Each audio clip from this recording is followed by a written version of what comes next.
5 persona përfunduan në prangët e policisë pasi morën peng një 68 vjeçar duke i kërkuar bashkëshortes së tij 20 milion lekë të vjetra në këmbim të lirimit. Operacioni i koduar imediat përfundoi me arrestimin e vëllezërve Sulejman dhe Klimton Sina, Hidayet Mashollari, Bajrami Braliu dhe Nikoleta Begolli.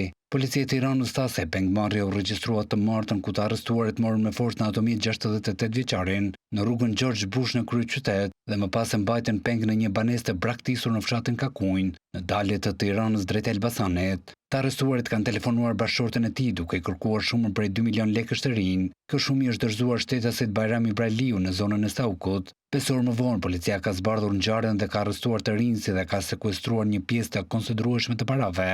Nga hetimet ka rezultuar se pengmarrja e Dvara Galliut ka qenë e planifikuar pasi 68 vjeçari është futur në kurth nga Nikoleta Begolli, e cila rezulton të jetë e lidhur me Sulejman Sinën. Më pas dyshohet se ai është nxjerrë në prit nga Begolli duke i kërkuar që të shkojë në zonën e Pazarit të Ri. Ka qenë ky momenti kur 3 nga të arrestuarit kanë futur me forca Galliun në automjet. Sulejman Sina rezulton të jetë i dënuar më herët për vjedhje me dhunë.